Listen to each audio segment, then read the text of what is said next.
नमस्कार बंधु माने आपण माननकु स्वागत आजिर एही राशिर कार्यक्रम को। बंधु माने आजिर एही राशिर कार्यक्रमटी कर्कट राशिर व्यक्ति विशेष माननक पई बहुत अधिक गुरुत्वपूर्ण अटे। आजिर एही भिडियोटी रे आपण माने जानिबे जे एही पवित्र देवस्नान पूर्णिमा परठारु कर्कट राशिर व्यक्ति विशेष माननकर भाग्य केउं दिगकु मोड़ नेब, आपणकर अटकी रहिथिबा काम पूरण हेबो कि नाही ताहा संपर्क रे जानिबे। धन संबंधी समस्या आपणकर दूर हेबो कि नाही, चाकरी व्यवसाय प्रेम एवं पारिवारिक जीवन में केउं प्रकारर शुभ संकेत मिलिबो, एहा सहित केउं क्षेत्र रे सतर्क रहिबा आपणको आवश्यक एवं केउं उपाय करिले महाप्रभुंकर कृपा अधिक प्राप्त हेबो, एही सबु विषय रे विस्तार रूप रे एही वीडियो रे आपण जानिबे। तेणु वीडियोटी को निश्चय रूप से शेष पर्यंत देखंतु। जदि आपण कर्कट राशिर व्यक्ति विशेष अटंती किंबा आपणक परिवार रे केही कर्कट राशिर व्यक्ति विशेष अछंती, तेबे एही वीडियो को आपण तांकु शेष पर्यंत देखांतु एवं निजे मध्य देखंतु, कारण आजिर एही वीडियोटी आपणक पई बहुत जरूरी रहुअछि। तेणु ताहा पूर्वरु वीडियोटी को आरंभ करिबा पूर्वरु वीडियोटी को गोटे लाइक करंतु, कमेंट बॉक्स रे जय जगन्नाथ निश्चय रूप से लिखंतु। तेबे बंधु माने चलंतु आरंभ करिबा आजिर एही राशिर कार्यक्रम को। तो सर्वप्रथमे चलंतु जानिबा आपणकर स्वास्थ्य किपरि रहिबो। तो स्वास्थ्य दृष्टिकोण देवस्नान पूर्णिमा परठारु कर्कट राशिर व्यक्ति विशेष मानक पई समय साधारणतः अनुकूल रहिबो। दीर्घ दिन धरी जदि आपण कौनसी छोट मोट स्वास्थ्य समस्या रे पीड़ित थिले, तेबे सेथिरे धीरे धीरे सुधार आसिबार संभावना रही। शरीर रे नूतन शक्ति एवं फूर्ति अनुभव करिवे, जहा फल रे दैनंदिन कार्य को अधिक उत्साहर सहित संपन्न करि परिबे। तेबे एही समय रे निज खाद्य पानीय उपरे विशेष ध्यान देबा आवश्यक। अधिक तेल मसला युक्त खाद्य एवं अनियमित खाद्यर अभ्यास स्वास्थ्य को प्रभावित करि पारे।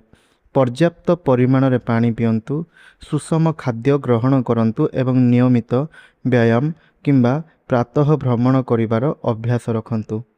मानसिक स्वास्थ्य उपरे मध्य समान गुरुत्व दियंतु। अधिक चिंता, दुश्चिंता एवं मानसिक चाप आपणकर शरीर शक्ति को कम करि पारे। तेणु सकारात्मक चिंताधारा रखंतु। ध्यान और प्रार्थना पाई किछि समय बाहर करंतु। महाप्रभु जगन्नाथंकर स्मरण आपणक मन को शांति एवं आत्मविश्वास प्रदान करिवो। तेबे शिक्षा क्षेत्र कथा जदि हेबा ताहले शिक्षा क्षेत्र रे देवस्नान पूर्णिमा परठारु कर्कट राशिर छात्र छात्री पई समय अत्यंत आशाजनक रहिबो।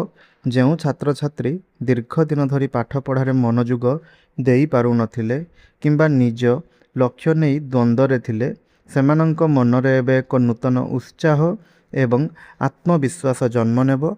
पाठ पढ़ा प्रति आग्रह बढ़िबो एवं कठिन विषय गुड़िको मध्य सहजरे बुझिबार क्षमता वृद्धि पाइबो। जेउ माने बोर्ड परीक्षा, प्रतियोगितामूलक परीक्षा, सरकारी चाकरी परीक्षा किंबा उच्च शिक्षा पई प्रस्तुत करूछंती, सेमानंक परिश्रमर भल फल मिलिबार दृढ़ संभावना रही। गुरुजनंक मार्गदर्शन एवं परिवारर सहयोग आपणंकु सफलतार पथरे आगकु नेब। विदेश रे पाठ पढ़िबाकू इच्छा रखुथिबा छात्र छात्रींक पई मध्य किछि भल सुजोग आसी पारे। एही समय रे आपणंक स्मरण शक्ति एवं एकाग्रता पूर्व अपेक्षा अधिक भल रहिबो। तेणु समयर सठिक व्यवहार करंतु एवं अनावश्यक कार्य रे समय नष्ट करंतु नहीं। प्रेम जीवन एवं वैवाहिक जीवन कथा जदि हेबा, प्रेम एवं वैवाहिक जीवन दृष्टि देवस्नान पूर्णिमा परठारु कर्कट राशिर व्यक्ति मानक पई समय बेस शुभ एवं सकारात्मक रहिबार संकेत मिलुछि।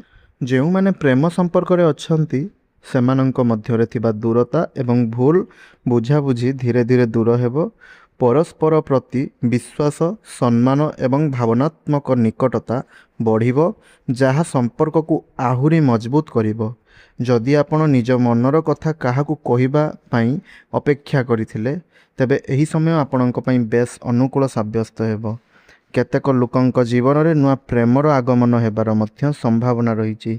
प्रेम संपर्क को नहीं जेउ चिंता किंबा ଅନିଶ୍ଚିନ୍ତତା ଥିଲା ସେଥିରେ ମଧ୍ୟ ଅନେକ ସୁଧାର ଆସିବ। ବିବାହିତ ବ୍ୟକ୍ତିଙ୍କ ପାଇଁ ଏହି ସମୟ ବିଶେଷ ଭାବରେ ସୁଖଦ ରହିବ। ଜୀବନସାଥୀଙ୍କ ସହଯୋଗ, ଭଲ ପାଇବା ଏବଂ ବୁଝାମଣା ଆପଣଙ୍କ ମନୋବଳକୁ ବୃଦ୍ଧି କରିବ। ପରିବାରରେ ସୁଖ, ଶାନ୍ତି ଏବଂ ସମନ୍ୱୟର ପରିବେଶ ରହିବ। ଦାମ୍ପତ୍ୟ ଜୀବନରେ ଚାଲିଥିବା କୌଣସି ମତଭେଦ କିମ୍ବା ତିକ୍ତତା ଯାହା ରହିଥିଲା ତାହା ଦୂର ହେବ। କେତେକ ଦମ୍ପତିଙ୍କ ପାଇଁ ଘରେ କୌଣସି ଶୁଭ ଖବର ଆସିପାରେ ଯାହା ପରିବାରରେ ଖୁସିର ପରିବେଶ ସୃଷ୍ଟି କରିବ। ଏହି ସମୟରେ ନିଜ ଜୀବନସାଥୀଙ୍କର ଭାବନାକୁ ସମ୍ମାନ ଦେବା ଏବଂ ସେମାନଙ୍କ ସହ ଅଧିକ ସମୟ ବିତାଇବା ଆପଣଙ୍କ ପାଇଁ ଆହୁରି ସମ୍ପର୍କକୁ ସୁଦୃଢ଼ କରିବାରେ ସାହାଯ୍ୟ କରିବ। ତେବେ ଭାଗ୍ୟର କଥା ଯଦି ହେବା, ଦେବସ୍ନାନ ପୂର୍ଣ୍ଣିମା ପରଠାରୁ କର୍କଟ ରାଶିର ବ୍ୟକ୍ତିବିଶେଷଙ୍କ ଜୀବନରେ ଭାଗ୍ୟ ସକାରାତ୍ମକ ଦିଗକୁ ଗତି କରିବ।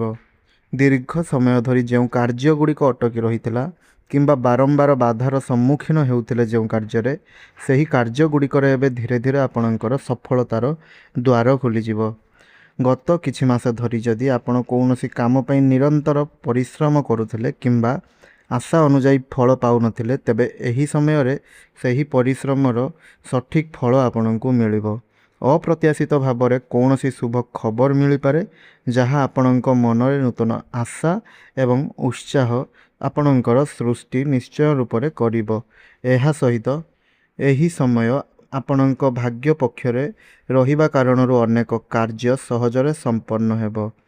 ଚାକିରି, ବ୍ୟବସାୟ, ଶିକ୍ଷା କିମ୍ବା ବ୍ୟକ୍ତିଗତ ଜୀବନରେ ନୂଆ ସୁଯୋଗ ଆପଣଙ୍କର ଆସିବ। କେତେକ ଲୋକଙ୍କ ଜୀବନରେ ଏପରି ଘଟଣା ଘଟିପାରେ ଯାହାକୁ ସେମାନେ ଭାଗ୍ୟର ଚମତ୍କାର ବୋଲି ମଧ୍ୟ ଅନୁଭବ କରିବେ। ସମାଜରେ ମାନ ସମ୍ମାନ ବଢ଼ିବ ଏବଂ ଆପଣଙ୍କ ପରାମର୍ଶ ଓ ନିଷ୍ପତ୍ତିକୁ ଲୋକମାନେ ଗୁରୁତ୍ୱ ଦେବେ। ତେବେ ମନେ ରଖନ୍ତୁ, କେବଳ ଭାଗ୍ୟ ଉପରେ ନିର୍ଭର କରି ନୁହେଁ, ବରଂ ନିଜର ପରିଶ୍ରମ ଏବଂ ସକାରାତ୍ମକ ଚିନ୍ତାଧାରାକୁ ମଧ୍ୟ ଆପଣ ଜାରି ରଖନ୍ତୁ। କାରଣ ଭାଗ୍ୟ ସେହି ବ୍ୟକ୍ତିଙ୍କୁ ଅଧିକ ସହଯୋଗ କରେ ଯିଏ ନିଜ କର୍ମ ଉପରେ ବିଶ୍ୱାସ ରଖି ଆଗକୁ ବଢ଼ିଥାନ୍ତି। ତେବେ ଆପଣଙ୍କର କ୍ୟାରିୟର କଥା ଯଦି କହିବା, ତାହେଲେ କ୍ୟାରିୟର ଦୃଷ୍ଟିରୁ ଦେବସ୍ନାନ ପୂର୍ଣ୍ଣିମା ପରଠାରୁ କର୍କଟ ରାଶିର ବ୍ୟକ୍ତିବିଶେଷମାନଙ୍କ ପାଇଁ ବେଶ୍ ଉତ୍ସାହଜନକ ଏବଂ ପ୍ରଗତିଶୀଳ ରହିବ। ଯେଉଁମାନେ ଚାକିରି କରୁଛନ୍ତି ସେମାନଙ୍କ ପରିଶ୍ରମ ଏବଂ ଦକ୍ଷତା ଏବେ ଉଚ୍ଚ ଅଧିକାରୀଙ୍କ ନଜରକୁ ଆସିବ। ଦୀର୍ଘ ଦିନ ଧରି ଯେଉଁ ଆପଣ କାମର ଅପେକ୍ଷା କରିଥିଲେ ସେଥିରେ ସଫଳତା ମିଳିବାର ସମ୍ଭାବନା ରହିଛି। କାର୍ଯ୍ୟକ୍ଷେତ୍ରରେ ଆପଣଙ୍କର ମାନ ସମ୍ମାନ ବଢ଼ିବ ଏବଂ ସହକର୍ମୀମାନଙ୍କ ଠାରୁ ମଧ୍ୟ ଭଲ ସହଯୋଗ ପ୍ରାପ୍ତ ହେବ। ପଦ ଉନ୍ନତି, ଦରମା ବୃଦ୍ଧି କିମ୍ବା ନୂତନ ଦାୟିତ୍ୱ ମିଳିବାର ଯୋଗ ଦେଖାଦେଉଛି। ଯେଉଁମାନେ ବହୁଦିନ ଧରି ଚାକିରି ପରିବର୍ତ୍ତନ କରିବାକୁ ଚାହୁଁଥିଲେ ସେମାନଙ୍କ ପାଇଁ ମଧ୍ୟ ଭଲ ସୁଯୋଗ ଆସିପାରେ। ବେରୋଜଗାର ଯୁବକ ଯୁବତୀମାନଙ୍କୁ ମଧ୍ୟ କୌଣସି ଭଲ ଖବର ମିଳିପାରେ ଯାହା ସେମାନଙ୍କ କ୍ୟାରିୟରର ଦିଗ ବଦଳାଇ ଦେବ। ବ୍ୟବସାୟ କରୁଥିବା କର୍କଟ ରାଶିର ବ୍ୟକ୍ତିମାନଙ୍କ ପାଇଁ ମଧ୍ୟ ଏହି ସମୟ ଲାଭଦାୟକ ରହିବ। ନୂତନ ବ୍ୟବସାୟ ସମ୍ପର୍କ ସ୍ଥାପନ ଆପଣମାନଙ୍କର ହୋଇପାରେ ଯାହା ଭବିଷ୍ୟତରେ ବଡ଼ ଲାଭର କାରଣ ବନିବ। କୌଣସି ନୂଆ ପ୍ରକଳ୍ପ କିମ୍ବା ନୂଆ ଯୋଜନା ଉପରେ କାମ କରୁଥିଲେ ସେଥିରେ ସଫଳତା ମିଳିବାର ସମ୍ଭାବନା ଅଧିକ ରହିଛି। ଆର୍ଥିକ ଅବସ୍ଥା ମଧ୍ୟ ପୂର୍ବ ଅପେକ୍ଷା ଅଧିକ ସୁଦୃଢ଼ ହେବ। ଯେଉଁମାନେ ସରକାରୀ ଚାକିରି, ବ୍ୟାଙ୍କିଂ, ରେଲୱେ, ଡିଫେନ୍ସ କିମ୍ବା ଅନ୍ୟ କୌଣସି ପ୍ରତିଯୋଗିତାମୂଳକ କ୍ଷେତ୍ରରେ ସଫଳତା ପାଇଁ ପ୍ରୟାସ କରୁଛନ୍ତି ସେମାନଙ୍କ ପାଇଁ ମଧ୍ୟ ଏହି ସମୟ ଆଶାର କିରଣ ନେଇକି ଆସିବ। ନିଷ୍ଠା ଏବଂ ଏକାଗ୍ରତା ସହିତ ପ୍ରୟାସ ଜାରି ରଖିଲେ ଶୁଭ ଫଳ ନିଶ୍ଚିନ୍ତ ଭାବରେ ମିଳିବ। ତେବେ ବ୍ୟବସାୟ କଥା ତ ଆପଣମାନେ ଜାଣିଲେ।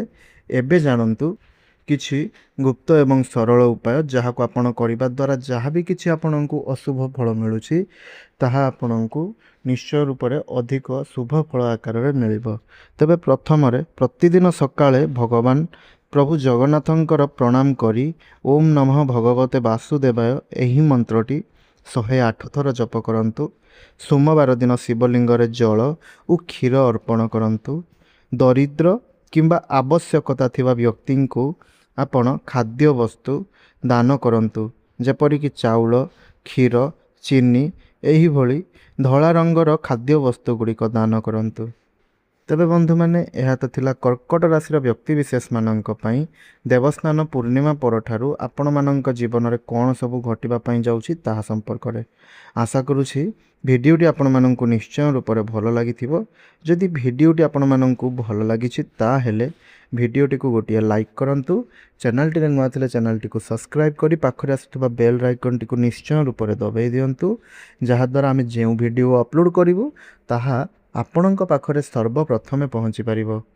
ଏହା ସହିତ ଭିଡ଼ିଓଟିକୁ ଅନ୍ୟମାନଙ୍କ ସାଥିରେ ସେୟାର କରିବା ସହିତ ତଳେ କମେଣ୍ଟ ବକ୍ସରେ ଜୟ ଜଗନ୍ନାଥ ନିଶ୍ଚୟ ରୂପରେ ଲେଖିଦିଅନ୍ତୁ। ଧନ୍ୟବାଦ।